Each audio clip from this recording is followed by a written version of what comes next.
All right, so your mom and I got into a discussion last night. She deemed it an argument. I say it was a aggressive discussion because the tone did get aggressive, but it didn't elevate to the level of argument.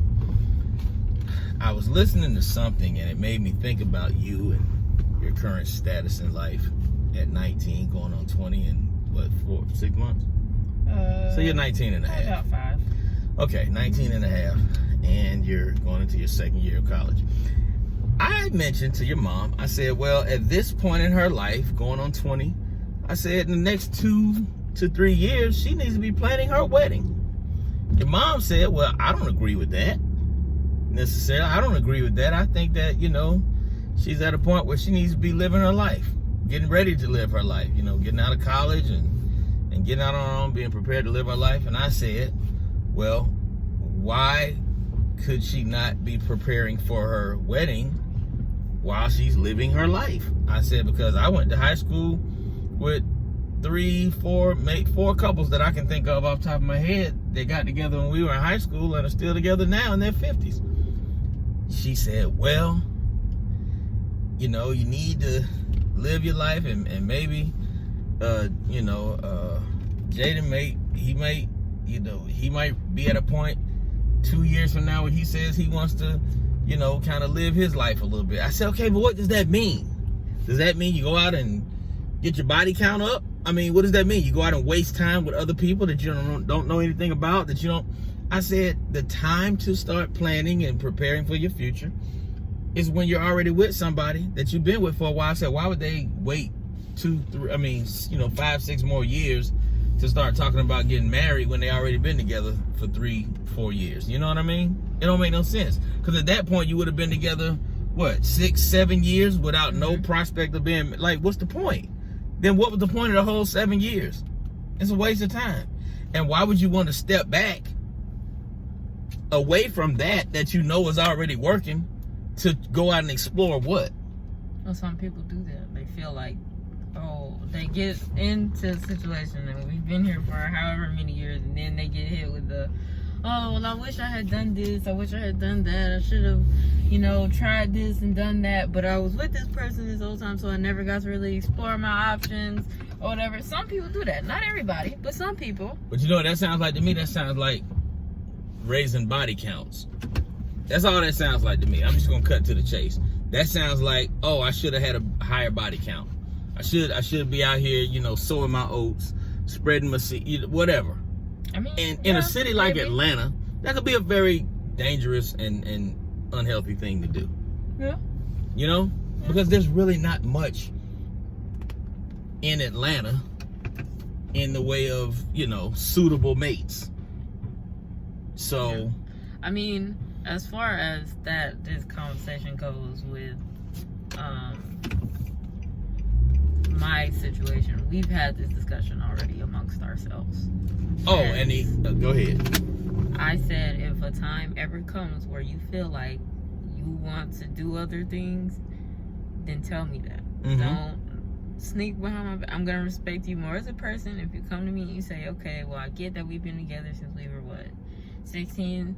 So when you're 26, you're obviously a different person than you were 24, 26, 25, in your early 20s. You're a different person that you were than when you were 16. Right. Sometimes people change. Sometimes they want to do other stuff. And that's okay. You can say that. If it's meant to work out, we'll come back together at some point. And that's fine. Am I going to like that? No. So if he left and had a whole nother relationship with somebody else? I didn't say that I would like this situation, right. But I also have to be respectful of someone else's feelings the same way I want him to be respectful of mine.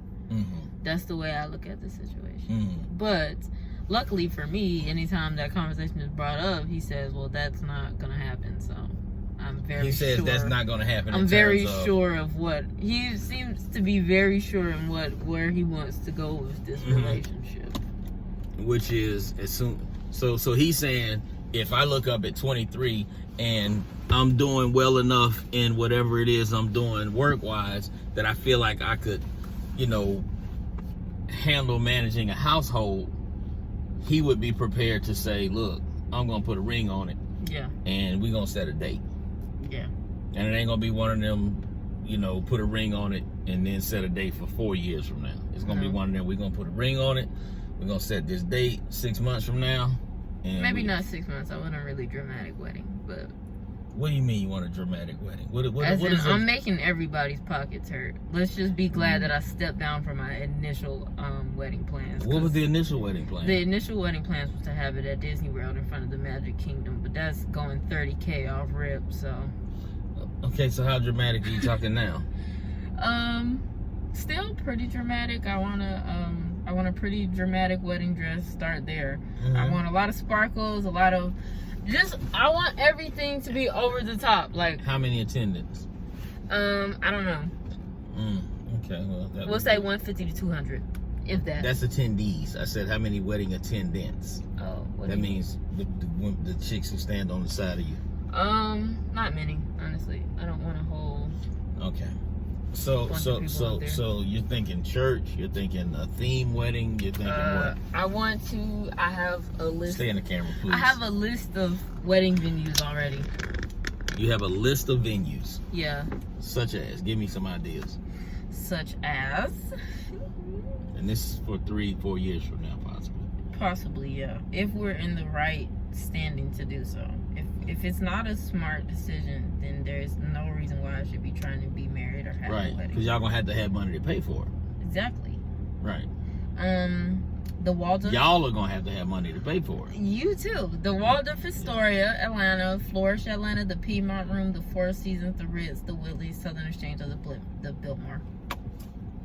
But those are just some of them. I still am exploring options. So how do you envision the reception? That's gonna be dramatic as well. Yes, I'm talking you have anybody sparklers, performing? flying out the floor, all that. I don't you want know. anybody to perform? I doubt it. I don't think so.